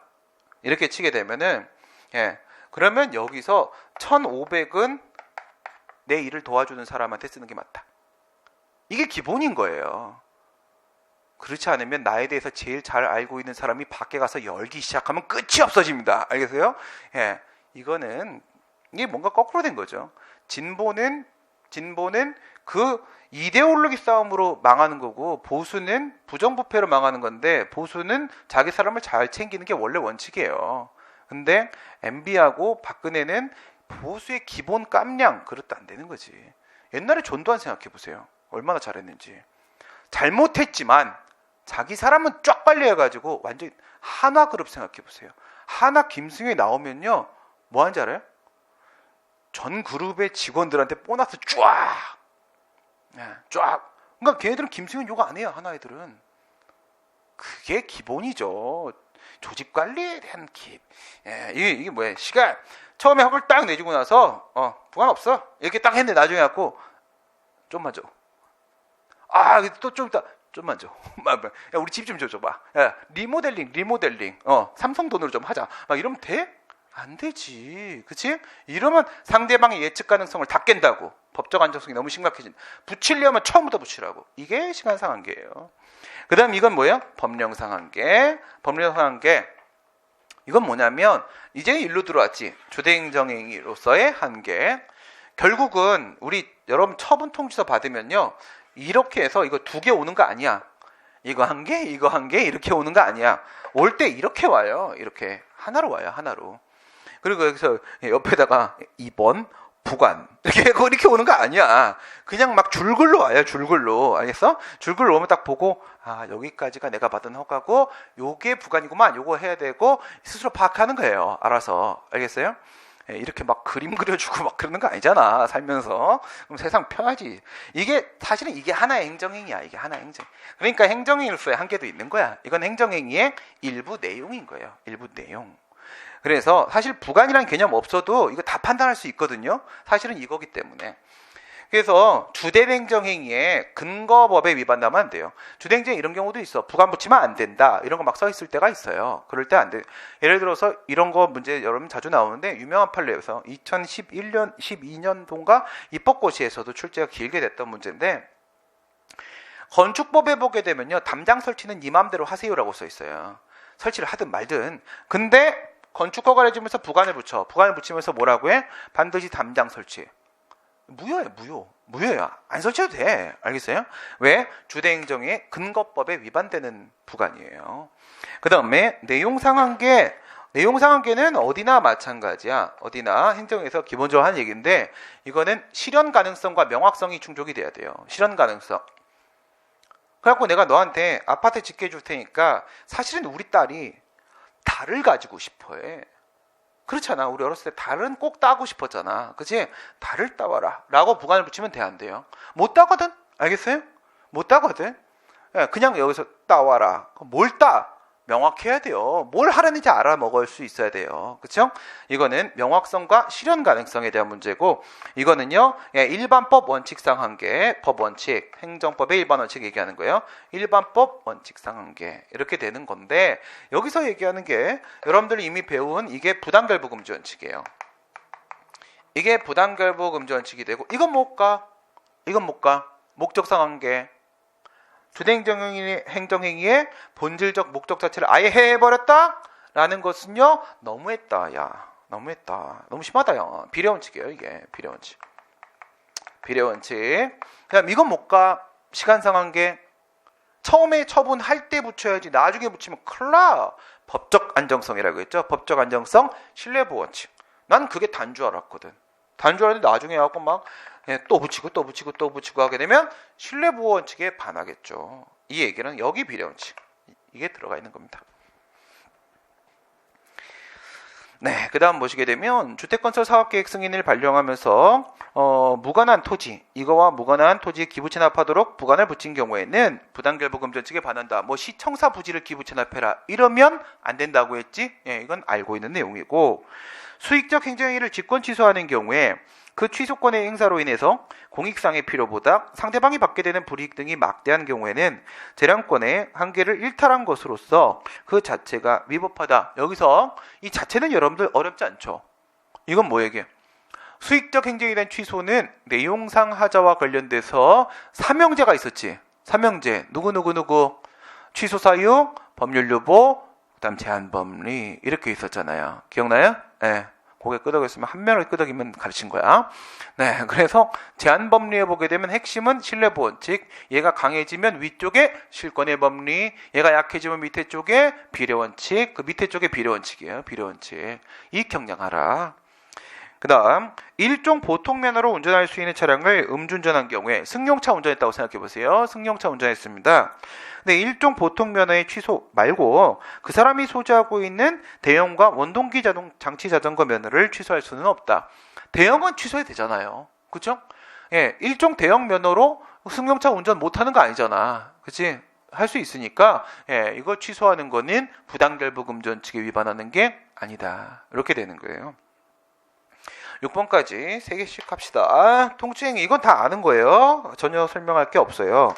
헌법재판소는 대통령의 해외 파병 결정, 파병 뭐예요? 자위투 무대 이라크 파병 결정 얘기하는 거죠. 예, 노무현 전 대통령 얘기하는 겁니다. 국방 및 외교에 관련된 고도의 정치적 결단을 요하는 문제로서 행정부 수반이 아니라 뭐라고? 국가 원수의 지위에서 행위하고 있는 것입니다. 국가 원수의 지위에서. 알았어, 만져줄게. 네. 또 그래 삐지고 그래 사람이 아니구나. 헌법과 법률이 정한 절차를 지켜 이루어진 것이 명백한 이상 사법적 기준만으로 이를 심판하는 것은 자제돼야 된다고 판시를 하였다. 맞죠? 예, 이라크 파병 사건 이건 통칭이 맞다고 했고 헌법재판소는 예, 사법자제설의 입장을 취하고 있다고 했잖아요. 사법자제설의 입장 맞는 얘기네요. 그 다음 문제 2번 가시게 되면 비상계엄의 선포와 비상계엄 선포 이거 강철비에 나오죠. 강철비에 그 너무 눈에 보이지 않나? 그 전 대통령이 이명박이고 그냥 뒤 대통령이 문재인이잖아 지금. 아닙니까? 딱 봐도 나오던데, 그렇죠? 네, 예, 계엄령 선포해버리잖아 이명박, 그렇죠? 예, 지금 우리 명박 형이 지금 대통령에서 계엄령 선포했습니다. 지금 예, 하고도 남았습니다. 네, 비상계엄의 선포와 확대 행위는 이거는 이제 전두환 노태우 얘기하는 거예요. 예, 국헌 문란의 목적을 달성하기 위해서 행해진 경우에는, 그러니까 국가가 위태로운 상황이어가지고 비상시여서 계엄을 선포할 수는 있겠지, 대통령의 권한으로. 그렇겠지만은 국헌 문란 목적인 뭐예요? 내란죄 성립됩니다. 내란죄 성립돼요. 그래서 비상계엄의 선포 확대 자체는 통칭이가 맞지만 국헌 문란 목적으로 했다면 이거는 정상적인 비상계엄의 선포라고 볼 수가 없어요. 그렇기 때문에 이에 대한 형사재판에서 사법심사를 할 수가 있다고 했죠. 법원은 그 자체가 범죄 행위에 해당하지 여부를 관하여 심사할 수 있다라고 해서 전 대통령에서 호칭이 C로 바뀌었던 거잖아요. 이런 C로, 그렇죠? 이런 C로. 왜 사람이 나라를 지키라고 대통령으로 뽑아주면 나라를 지키지, 나라를 안 지키고 나라를 망하게 하려고 그래? 진짜 납득이 안 돼. 이건 정신적인 좀 질환이라고 생각해요, 저는. 병원에 가야 돼요. 이건 병이기 때문에 사실 욕할 수가 없어요. 그런 사람들, 난 처음에는 진짜 좀 이해를 못 했거든요. 우리 여기 학생도 그렇고 저쪽에 신림동 학생 중에도 뭐 그런 얘기를 하는 친구들이 있었어요. 선생님, 저 오해하지 마세요. 그래서 왜? 제가 이게 이렇게 행동을 안 하면 이렇게 뭐 머리를 만진다거나 다리를 떤다거나 뭐 이런 거 이제 살짝 틱 증상 비슷한 거, 이렇게 안 하면 제가 머리를 돌릴 수가 없어요. 원래 그런 거니까. 이거 병원도 다 다녀봤고 해봤는데 해결이 안 돼서 그냥 이렇게 사는 게 훨씬 더 정신적으로 좋다고 얘기를 들었고, 그래서 하는 거니까 처음엔 이해를 못했어요. 수업에 집중을 안 하고 지금 나한테 반기를 드는 줄 알았거든요. 그럼 나갔으면 좋겠는데 그게 아니라 전 선생님이 좋아요 라고 얘기를 하는 거예요. 그래? 그럼 나도 너가 좋아. 뭐 이렇게 되는 거지 뭐. 그치? 근데 이거는 병은 어쩔 수 없어요. 병원을 가는 게 맞는 거예요. 병원을. 이분들은 나는 병이라고 생각해요. 좀 이건 불쌍한 거야. 솔직하게 불쌍한 거예요. 병원을 갔으면 좋겠어요. 좀 치료를 받고 행복하게 살았으면 좋겠어. 그게 하나님의 뜻이겠죠. 그죠? 사실 생각하면 좀 불쌍하잖아요. 그 사람들의 인생의 끝도. 그죠? 그 뭐 권력이 뭐라고, 아무것도 아닌 거 가지고. 남북 정상회담의 개최는 고도의 정치적 성격을 지니고 있는 행위로서 사법심사의 대상으로 하는 것이 적절하지 못하죠. 절대 적절하지 못하죠. 어디다가 정상회담에다가 사법심사 질이야. 당연히 통칭이고, 근데 개최 과정에서 당국에 신고하지 않고 승인을 받지 않았다. 재정경제부 장관하고 그 다음 뒤에 통일부 장관이었었죠. 재정경제부 장관, 통일부 장관의 승인을 얻지 아니한 채 북한 측에 송금한 임동원 얘기하는 거죠. 사법심사, 이 사람도 결국 이제 처벌을 받았죠. 마지막에 긴급재정경제명령, 이거는 이제 김영삼 전 대통령 얘기하는 거죠. 김영삼 전 대통령이 고도의 정책, 김영삼 대통령이 초반이 제일 멋있었어. 초반이 어느 대통령보다 초반이 아주 러시 아주 장난이었죠. 범죄와의 전쟁인데 막 쓸어버렸잖아. 절대 저건 뭐 손 못 대는 조직이라고 생각했는데 막 쓸고 막 그러잖아, 그렇죠? 근데 이런 설이 있어요. 그게 뭔지를 몰랐대. IMF가 뭔지 몰랐다는 것, IMF가 어떤 존재, 그런 조직이 있다는 걸 몰랐다고 하더라고요. 그런 것처럼 그 조직이 되게 센 조직인지 몰라서 그냥 쓸어 막 이렇게 하고, 쓸다 보니까 쓸리고 막, 그 다음에 그 하나회 쓸어버렸잖아, 그렇죠? 하나회 손대려고 아무도 생각 못했거든. 뭔지 몰랐대. 그냥 하나 둘 셋 넷 그건 줄 알고 쓸어봐. 그래 쓸었다고 막. 그래서 잘 모르면 용감하다. 초반에 러시 엄청 좋았죠. 근데 내가 생각하기엔 그 뒤로 뭔가를 알게 돼. 뭔가를 알게 되면서 사람이 움직이질 않잖아요. 그런 게 있어요. 초반에 뭣도 모를 때가 짱이다. 여러분들이 바로 지금 상황이야. 알겠어요? 뭣도 모를 때 합격하는 거야. 아무 개념 없을 때. 알게 되면 손이 잘 안 나가요. 사람이. 맞나? 틀리나? 맞나? 틀리나? 그러면 틀린 거 찍어요. 지금 합격하셔야 됩니다. 그래서 이건 금융실명제 사건이었었죠? 안 되는 건 맞는데 맨 마지막 여지 남겼잖아. 국민의 기본권 침해, 이거였습니다. 국민의 기본권 보장을 그 사명으로 하는 헌법재판소, 국가기관으로서의 헌법재판소가 난데 이런 상황이면 내가 심사했겠지. 근데 이건 그게 아니야 라고 했던 사건입니다. 넘어갑시다. 그 다음 보겠습니다. 이제 공무수탁사인 잠깐 두시고 12번에 있는 거 먼저 들어가겠습니다. 여기 국가배상 이런 얘기 너무 나와가지고, 볼게요. 먼저 정의 한번 보시게 되면요. 전통적 견해, 최근 견해 이렇게 되어 있죠. 첫 번째 여기에 정의가 있습니다. 정의가 있는데 행정행위 하자가 있다고 하더라도 무슨 말이냐면 원래는 위법하면 무효인데 이거야. 원래는 위법하면 무효가 맞는데 있더라도 양보구문이죠. 있더라도 그것이 당연 무효가 아닌 한 이게 정말 얼토당토 않은 수준이면 얘도 역시 그냥 무효가 되는 거는 맞고 그 정도가 아니면 권한 있는 기관이 취소하기 전까지는 그렇다면 이 효력을 부정할 수 있는 사람은 정해져 있다라는 얘기구나. 이 권한은 무슨 권한? 취소권. 취소권이 바로 공정력을 제거할 수 있는 권한입니다. 공정력을 제거할 수 있는 권한. 행정행위라는 사람이 있으면 그 사람의 심장이에요. 왼쪽 심장. 여기에 뭐가 있는 거야? 큐브. 얘가 아무리 다쳐도 죽지 않는 큐브가 있는 거예요. 위협해도 죽지 않는 큐브가 있는데 이 큐브를 뽑을 수 있는 친구는 3명이 있는데 걔네들이 그 큐브를 심장에서 뽑기 전까지는 살아있다. 이름 유효한 것으로 추정되는 힘이에요. 살아있다. 4개 기억했습니까? 다 기억해야 돼요. 이거 행정의 하자가 있다고 하더라도 당연무효가 아닌 한 권한 있는 게 취소 정하기 전까지는 유효하게 통용된 힘 이거예요. 이건 다 기억해야 되고요. 그런데 이게 말입니다. 다시 교재로 가시게 되면 전통적 견해 뭐라고 했다? 누구에게나 그러니까 아무도 그 행정의 처분의 효력을 함부로 부인할 수 없다. 이겁니다. 함부로 부인할 수 없다. 누구에게나 적용되는 힘이다. 이거예요. 근데 이게 밑에 최근 견해로 가게 되면 그 누구에게나라는 수범자가 반으로 쪼개집니다. 반으로 쪼개지면서 이쪽이 있고 저쪽이 있는데 이쪽은 원래 이름 그대로 공정력이라는 이름을 그대로 쓰고 그 다음에 반대쪽은요 구성요건적 효력이라는 이름을 사용하게 됩니다. 새로운 하나 방을 받은 거야. 원래 방에 그대로 남는 사람이 있고 딴 방으로 가야 되는 사람이 있는 거야. 누구에게나 중에서 원래 방에 남은 게 바로 처분의 상대방과 이해관계인이에요. 이건 국민 쪽이에요. 국민 쪽. 그런데 구성요건적 효력은요 다른 국가기관. 이건 국가 쪽입니다. 국가 쪽. 왜 그런 거냐면 국가 같은 경우에는요 걔들은 어떤 판단을 내리잖아. 판단을 내릴 때 이 행정행위의 존재를 자신의 판단의 구성요건으로 삼으라는 거예요. 국가 쪽은 무슨 판단을 내리잖아요. 우리는 그냥 그 판단의 대상이 되는 우린 객체들이고 그래서 얘가 국가 쪽에서는 판단을 내릴 때 이 처분의 존재를 자신의 판단의 구성요건으로 삼으라는 효력이다라고 해서 이름을 구성요건적 효력 이렇게 부른 거예요.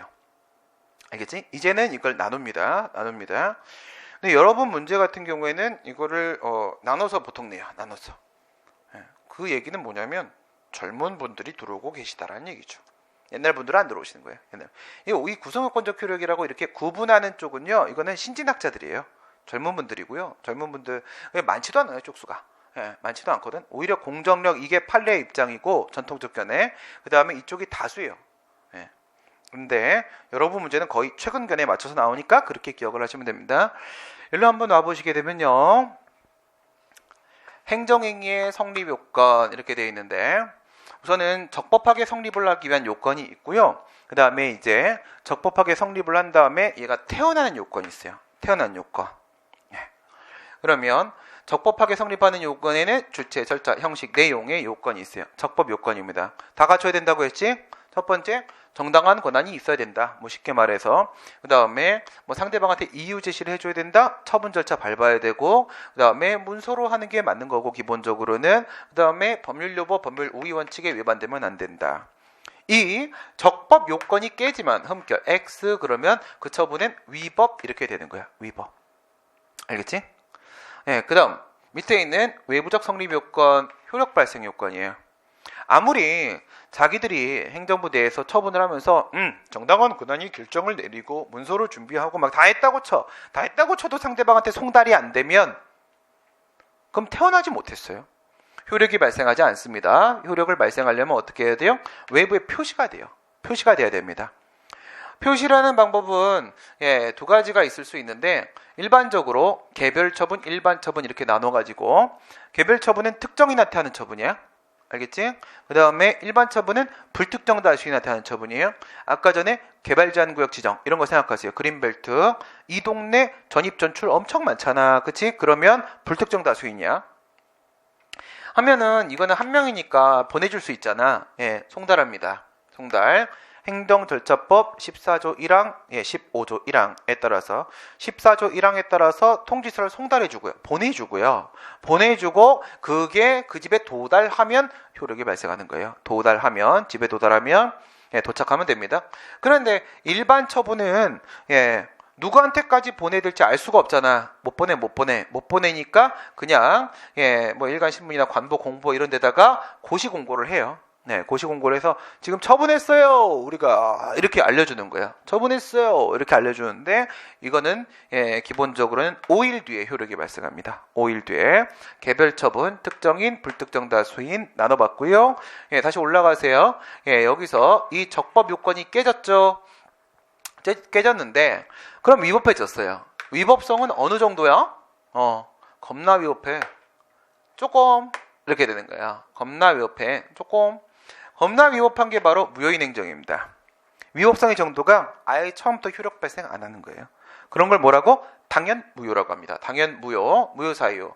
위법한데 바로 무효예요. 바로 무효예요. 어떨 때 그렇다고 해서? 중대하고도 명백할 때는 처음부터 무효라고 했죠. 누가 보면 우리 엄마. 우리 엄마 지금 충격에 받아주세요. AI가 들어왔어요. 내가 때려잡으러 한번 가야 되는데 갈 시간이 없어요. 노량진에 묶여가지고 그 결계에 묶여버렸어요. 취소할 수 행정 이거는 위법성의 정도가 취소사유. 이거는 앞에 있는 대로 뭐야? 취소하기 전까진 유효한 거야. 위법 유효. 이게 99%, 이게 1%. 얼마 없어요. 거의 없다고 보시면 됩니다. 여기서 공정력이 있다는 거야. 뭐라고? 당연 무효가 아니나. 얘는 공정력이 없고 얘는 공정력이 있다. 이렇게 보는 겁니다. 여기까지 따라왔지? 여기까지 안 어렵죠? 그래, 지금 집중하는 거야. 이건 어려운 표정이 아니야. 집중하는 표정. 이건 좋은 거야. 그런데 우리가 지금 이거 유효 이렇게 말했죠. 유효 이렇게 말했는데 이런 바보도 있어요. 사실은 없어요, 지금은. 근데 문제가 나와. 이 사람 죽은 지 오래됐거든요. 이 사람 옛날에 다 죽었어요. 아무도 없어요. 지금은 이걸 주장한 학자는 없거든. 근데 문제 나오니까 봅시다. 뭐는 말이냐. 이거를 우리가 지금 이렇게 유효 이렇게 본 거는 공정력이라는 게 유효성 추정의 힘이라고 본 거잖아요. 위법하지만 효력은 있는 걸로 보자. 이렇게 얘기한 거야. 근데 이걸 극단적으로 보내는 사람들이 있어. 정신 차려. 이 친구야. 너랑 친구도 안 해. 적법성 추정설 밑에 거 보시면 이게 원래 우리 스타일 어떻게 해야 합니까? 보시면 처분이 적법하면 당연히 유효죠. 그렇죠? 이건 공정력 때문이 아니에요. 원래 그런 거. 근데 위법해도 공정력이 있으면 유효해요. 공정력이 없으면 당연 무효 이거. 그러면 무효가 되는 거고요. 이게 우리 스타일. 그런데 여기 남의 스타일 처분이 적법이면 이것도 뭐 유효겠지 뭐. 그치? 처분이 위법인데 공정력이 없으면 무효. 그것까지 뭐 얘기하는 건 아니지. 여기를 깨고 있는 거니까 이 4번. 이 친구가 위법인데 공정력이 있으면 당연 무효만 아니면 있잖아. 당연 무효만 아니면 적법 여기 있구나. 적법 유효 이렇게 된다고 봐요. 뭐가 바뀐 거야? 이건 아예 위법이 적법으로 바뀐 거야. 적법으로. 얘는 뭐예요? 위법이면 원래 무효인데 그냥 유효하게 좀 인정을 하겠다는 것이고 우선 살려두겠다는 거면 살려두겠다는 거고 얘는 아예 실체법적인 판단 위법을 아니고 적법이라고 아예 봐버리겠다는 거야. 극단적인 놈이죠. 이런 거 주장하던 학자들은 이미 저기 계세요. 좋은 곳에 가셔갖고 발인 날짜 지난 지 500년? 행정법이 200년인데 무슨 500년. 그래요. 이렇게 됩니다. 그래서 우리는 유효성 추정의 힘으로 봅니다. 저것 되게 중요한 거예요. 저것 때문에 모든 게 다 바뀌어요. 이거 취하는 사람은요. 우리랑 지금부터 생각하는 게 다 달라요. 다 달라집니다. 여기서 취소하는 건 뭐 있어? 취소 처분, 취소 재결, 취소 판결 3명 있었죠. 3명 이렇게 있었고요. 무효와 취소 구별, 중대명백성설은 우리가 배웠던 내용입니다. 됐고요. 방금 우리가 읽었던 거는 누구에게나, 이게 광의 전통적 견해입니다. 구성요건적 효력을 포함하고 있다. 협의로 보게 되면 국민 쪽, 처분 상대방 이해관계인으로만 보고 있다. 이게 최근 견해가 되죠. 그러면 어떤 상황들이 펼쳐지는지 한번 볼까? 행정청이 철거 명령을 했어요. 위법이에요. 위법입니다. 어떤 상황 볼 수 있을까? 우리 전에 비례원칙 배웠던 거 한번 생각해봐. 건물은 적법하게 지었다? 근데 위쪽에다가 가건물을 불법으로 지었다? 그러니까 뭐래? 건물 다 철거해! 이런 비례원칙 위반이지. 불문법 눈에 보여 안 보여? 안 보여. 안명백 취소 사유. 당연 무효가 아니야. 그러면 있잖아, 이 철거 명령은 비례원칙 위반으로 위법인데 근데 효력은 그대로 있어요. 효력이 그대로 있으면 효과가 발생해요. 효과가 발생하면 나한테 철거 의무가 부과되는 거예요. 나 철거해야 돼요. 이런 상황이 온다는 거야. 그래서 우리가 자꾸 이거 취소 심판, 취소 이런 거 자꾸 제기하는 거예요. 위법인 거 뻔한데 이 새끼가 자꾸 막 내가 이거 안 하면 막 행정대 집행하고 그래. 알겠지? 그 다음에 이해관계인 쪽 한번 보시게 되면 여기까지가 사실은 협의의 공정력이죠. 얘네들은 구성요건적 효력. 얘네들은 최근 견해에 따르면 관할구역 내 한 명의 사업자만 들어갈 수 있는 상황입니다. 행정청이 갑판 때 뭘 해줬어요? 도시가스 사업 허가를 해줬어요. 위법이에요. 만약에 이게 요건을 못 갖춘 걸로 위법한 거라고 생각을 해봐요. 그래도 유효해요. 그래도 유효하니까 을은 이 안에 들어갈 수가 없어요. 사업자는 갑이 안에 들어가 있는 걸로 인정돼 버리는 거야. 인정돼 버리면 을은 못 들어가는 거예요. 그 다음에 다른 행정청 생각해 보세요. 다른 행정청. 얘가 갑한테 귀하옥을 해줬어요. 그러면 이 B행정청은 얘가 대한민국 국민이라는 전제 하에서 그 다음 처분을 내릴 수가 있는 거예요. 근데 귀하오가 위법이라고 해서 B행정청이 이 새끼 봐라 이거 제정신 아니네. 공부 안 하냐? 막 이러면서 너 대한민국 국민 아니고 막 이렇게 생각하면 안 되는 거야. 알겠어요? 행정청이 대한민국 국민 인정 이렇게 귀하오가 해주면 그러면 다른 기관은 대한민국이라고 치고 그 다음 행동으로 넘어가는 거예요. 근데 이쪽은 거의 문제가 안 나와요.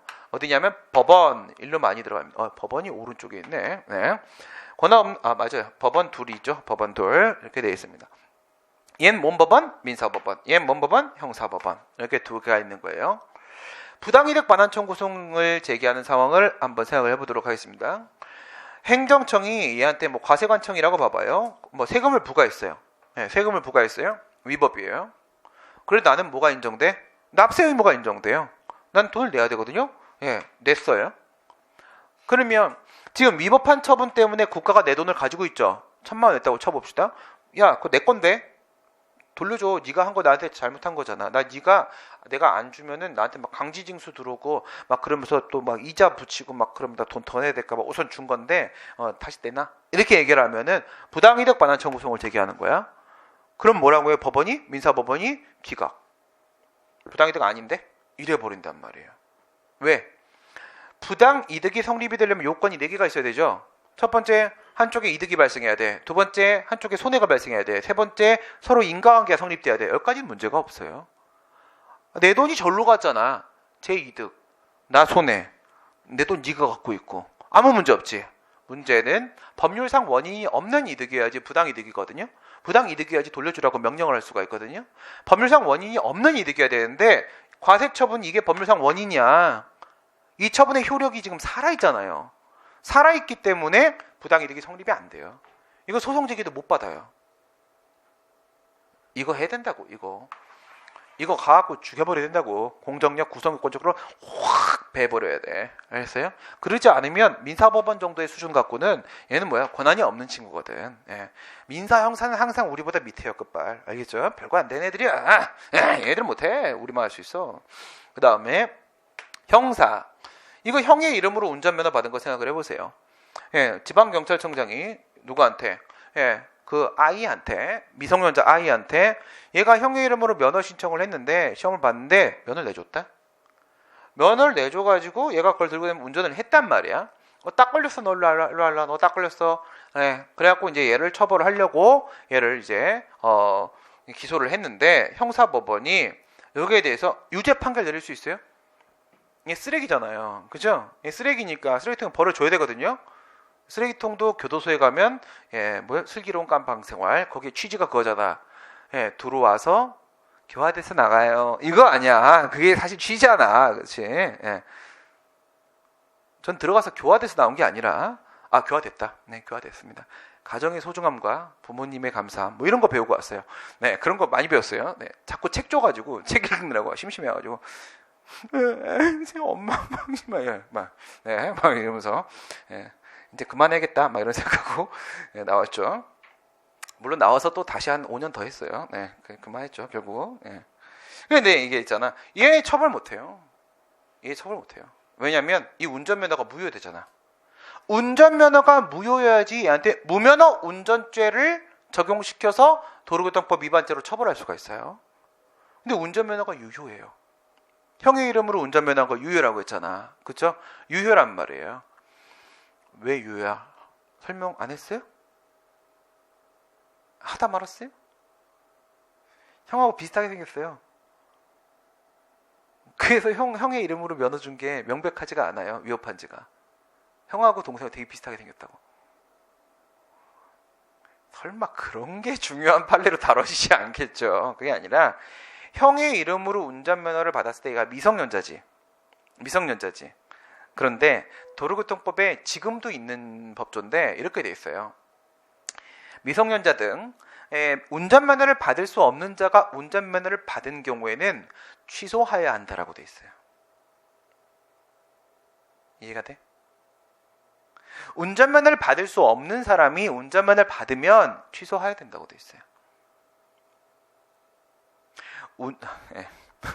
운전면허를 받을 수 없는 사람이면 법에서 이런 사람은 운전면허를 받을 수가 없다. 거기에 미성년자가 포함되거든. 그런데 운전면허를 내줬으면 법에 위반되는 면허지. 그럼 위법한 면허지. 여기까지는 어렵지 않지. 법에 위반되는 면허를 내준 거야. 위법이지. 근데 법에 뭐라고 돼 있다고? 이러면은 별도로 취소를 하라고 써 있다고요. 이게 만약 그냥 무효인 거면, 무효로 처리할 거면 다시 취소하라는 말이 없을 거 아니겠습니까? 법에. 법은 이렇게 해석하는 거라고요. 별도로 취소해야 된다. 별도의 취소 행위가 필요하다. 그러면 지금은 유효하다. 그런 의미인 거잖아요. 그러니까 이 면허가 유효했던 거야. 이게 사기 취급받은 건데 유효했던 거야. 그러면 이 형사법원이 그 효력을 부인할 수가 있냐는 거예요. 형사법원이 할 수가 없어요. 누구만 할 수 있어요? 얘는 세 명만 할 수 있다니까. 공정력 제거하는 거는 여기 안 포함되잖아요. 형사법원은. 얘 어떻게 해야 돼? 구성요건적 효력. 그 운전면허 처분의 효력이 있음을 전제로 하여 재판할 수밖에 없는 거예요. 그러면 갑은 운전면허를 받았던 게 맞는 거거든. 유효하니까. 그럼 얘는 무면허 운전죄가 성립이 안 되는 거예요. 처벌을 못 한다고요. 구성요건적 효력이 얼마나 무서운지 알겠지. 그죠? 그러니까 혼나야 될 놈을 혼 안 나게 하고, 그 다음에 여기서 돈 돌려줘야 돈 못 돌려주게 하고, 막 이래. 이게 바로 나눠가지고 공정력, 구성요건적 효력 이렇게 되는 거야. 재밌죠? 재미없어요? 이래 무서운 짓을 여러분들이 들어가서 하는 거야. 알겠어요? 그러니까 여러분들이 잘못하면 얼마나 상대방이 힘들어지는지 알겠지. 한번 실수하면 상대방은 거쳐야 될 절차가 너무 많아. 짜증나 진짜. 그건 살살 하라고. 신중하게. 안 그러면 내가 이렇게 딱 이러고 갈 거야. 알겠어요? 이러고. 그 자세 좋대? 네. 강철비에 그쪽에 나온 저쪽에 공비 나온 사람. 네. 조그만 거 들고 탁 자세 좋더라고요. 공정력과 입증 책임. 입증한다 이게 뭔지 아세요? 입증한다? 우리가 재판을 하지 않습니까? 재판을 하면요. 사실상 그 원고하고 피고의 역할에 의해서 결론은 사실 나왔다고 보시면 돼요. 그게 뭐냐면 우리 원고는요. 행정처분이 왜 위법인지 막 주장을 하겠지. 뭐라고 주장을 하겠어? 얘가 예를 들어가지고 미성년자 그냥 해봐요. 미성년자 뭐 고용했다. 그래서 영업허가를 취소했어. 그러면 그 당신이 지금 내가 누구를 고용했다는 겁니까? 갑? 네. 그러면 데려가겠죠. 가서 입증을 할 거야. 야, 너 좀 출석해봐. 이게 미성년자라 보입니까? 막 사람들마다 관리를 잘했겠지만 이런 얘기 할 거 아니야. 그치? 그러면 야, 너 저기 주민등록증 갖고 와봐. 이게 미성년입니까? 막 이럴 거 아니야. 그치? 예? 이게 서로 뭐 하는 거야? 주장을 하고 입증을 하고 그걸 통해서 누가 이기느냐가 결정이 되는 거거든요. 근데 말이에요. 지금 우리가 유효성 추정의 힘이라고 봤잖아. 그럼 이 공정력이 있다 없다. 공정력의 존부에 대한 입증 책임입니다. 공정력의 존부에 대한 입증 책임. 공정력이 있다 없다 의해서 결정되는 건 뭡니까? 처분의 적법 미법이 결정되는 겁니까? 아니면 처분의 유효 무효가 결정되는 겁니까? 유효 무효가 결정되는 거지 지금. 위법을 적법을 바꿔먹는 건 아니라고 했잖아 지금. 그치? 유효 무효 여기가 달라지는 거야. 위법이면 원래 무효인데 공정력 때문에 유효하게 인정되는 거야. 그러니까 여기서 공정력의 존부를 입증을 하잖아요. 공정력이 있다라는 걸 누군가가 입증을 하면 유효가 되는 거고, 공정력이 없다를 입증을 하게 되면 무효가 되는 거고, 이런 식이 될 거란 말이에요. 그럼 보세요. 지난번에 우리가 입증 책임 얘기하면서 이 얘기하면서 내일로 이제 넘어가도록 하겠습니다. 오늘 수업은 여기까지 할게요. 입증 책임 어떤 것들 입증하는지 한번 했었나? 안 했었나? 보세요. 성문법이에요. 다음에 불문법이에요. 성문법도 불문법도 다 법이란 말이에요. 법이니까 당연히 요건과 효과가 있겠지. 그렇죠? 성문법에서는 여러분들이 알고 있는 방식으로 하면 뭐예요? 이게 1, 2, 3의 요건을 충족하면 A라는 처분을 한다. 이게 요건이잖아. 이게 요건. 응? 그 다음 불문법. 불문법에서 우리 뭐 신뢰보원칙 생각해볼까? 신뢰보원칙 배운 거 생각해보게 되면 선, 보, 처, 인, 반에 해당하면 얘는 여기서 끝이니까 위법하다. 이렇게 끝난다고요. 위법하다. 이게 효과예요. 여기가 성문법의 법률 요건 부분, 여기가 성문법의 법률 효과 부분입니다. 여기가 불문법의 법률 요건 부분, 여기가 불문법의 법률 효과 부분입니다. 뭘 입증하는 거예요? 여기를 입증하는 거죠. 이걸 입증하는 거야. 저 같은 요건 사실이 존재하고 있다를 입증을 하는 거거든요. 그러면 이 성문법은 이렇게 나눠가지고 생각하시면 돼요.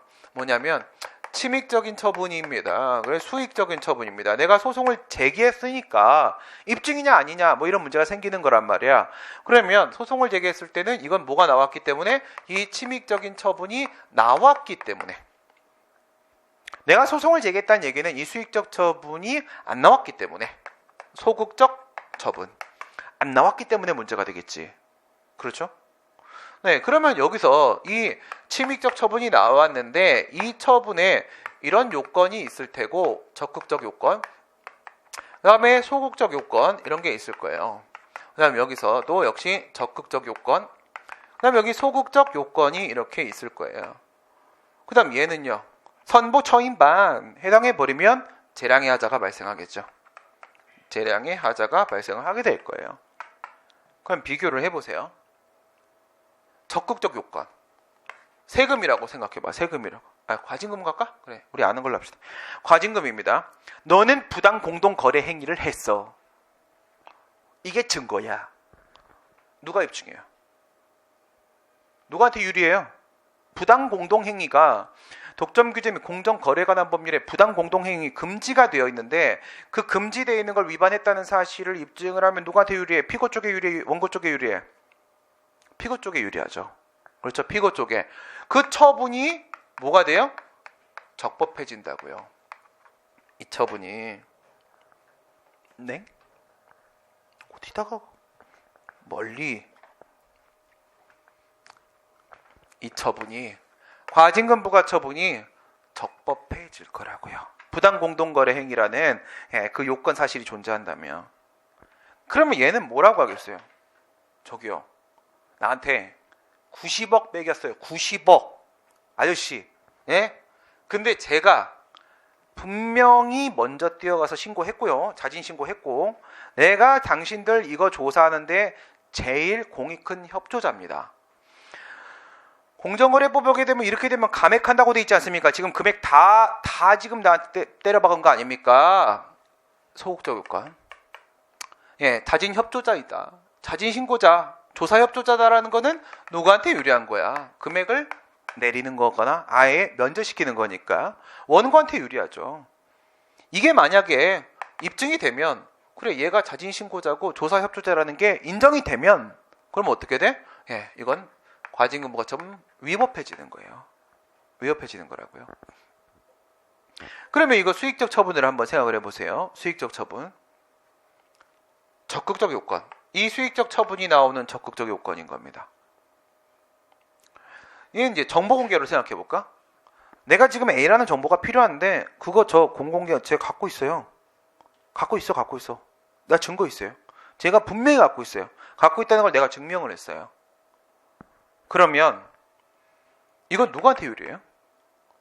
이제 내가 정보 공개를 받을 수가 있는 거예요. 원고한테 유리해요. 정보를 가지고 있는데 근데 제가 정보를 공개를 안 하고 있어요. 공개해야 될 의무가 있는데도 불구하고. 그러면 이 안 하고 있는 거 거부, 이 거부가 위법해진단 말이에요. 거부가 위법해지니까 원고한테 유리해요. 반대로 얘가 이제 이런 얘기를 하는 거야. 갖고 있었다 왜? 실제로 이랬단 말이야. 그 민주노총 전 위원장 권영길 씨 있죠. 네. 그 옛날 민노당 당수했던 권영길 씨가 정보공개 청구를 했어요. 근데 해당 정보를 열람을 했어요. 눈으로 봤거든. 저기 있어. 근데 이제 이게 사람들 회의도 좀 하고 자료로 만들기 위해서 필요한 거야. 그래서 사본을 달라고 다시 두 번째 정보공개 청구를 했어요. 같은 정보에 대해서. 갔더니 없어요. 분명히 어제 있었는데 그날 밤에 파쇄한 거죠. 공무원들이 이런 짓을 해. 안 주고 싶어가지고. 뭔가 찔리는 게 있는 거야 지금. 그치? 네, 파쇄했어요. 그럼 뭐야? 지금 안 갖고 있지롱 이라는 거는 누구한테 유리해요? 피고죠. 피고한테 유리해요. 이러면 지금 안 갖고 있으니까 문제가 없어요. 대량의 하자가 있다는 건 뭐예요?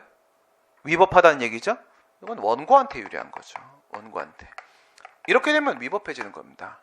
지금 내가 여기서 여러분들한테 뭘 보여주고 싶은 거냐면 이 왼쪽에 원고냐 피고냐 이 부분은 나중에 소송에서 다시 배우게 되는 부분이고 이걸 보여주고 싶은 거예요. 뭘 입증하고 있습니까 지금? 적법과 위법을 입증하고 있는 거잖아요. 사실은 법에 나와 있는 그 요건 사실이 현재 존재했다는 것을 입증하는 거거든. 입증은 뭐야? 법관에게 100% 확신을 주는 거예요. 확신을 줘야 돼요. 증거 자료를 제출해가지고 보세요. 이게 아니라고 볼 여지가 있습니까? 라는 거를 증거 자료를 제출하는 게 입증이에요. 증명하는 거거든. 증명이 되냐 안 되냐에 따라서 처분의 적법과 위법이 바뀌는 거라고. 적법과 위법이. 뭐가 바뀌는 게 아니라 유효와 무효가 바뀌는 게 아니란 말입니다. 공정력의 존부라는 것은 유효성 추정의 힘으로 보는 이상 이건 유무효의 문제인 것이지 적위법의 문제가 아니라는 말입니다. 입증의 대상이 아니다. 그러나 보시면 적법성 추정의 힘으로 보면 공정력이 있다 없다에 따라 적법 위법이 바뀝니다. 이래 치면 이건 입증 문제가 생기는 게 맞아요. 입증 대상이 되는 겁니다. 그러면 진짜 누가 입증해야 될 것인지에 대한 문제를 판단해 봐야 될 텐데 유효성 추정이 이게 맞고 이래 보게 되면 지금 공정력이 존재한다 그렇지 않다라는 문제는 그게 적법이냐 위법이냐 판단 문제가 아니라 유효냐 무효냐에 대한 판단이기 때문에 입증 책임 문제가 아무 관련이 없다. 이게 우리 판례 입장이에요. 판례 입장. 전혀 별개의 문제이다 이겁니다. 그러니까 공정력은 입증 대상이다 아니다. 입증 대상이 아니다. 알겠어요? 입증 대상이 아니다. 네, 물론 다 기출에 여러분 포함되어 있는 내용입니다. 지금 설명드린 내용들이 지금 교재에 이제 설명이 되어 있는 건데 내일 전체적으로 한번 쭉 읽고 그 다음 넘어가도록 하겠습니다. 네, 일요일날까지 오셔서 고생들 많이 하시고 다시 또 내일 뵙도록 하겠습니다. 수고들 많으셨습니다. 고생하셨습니다.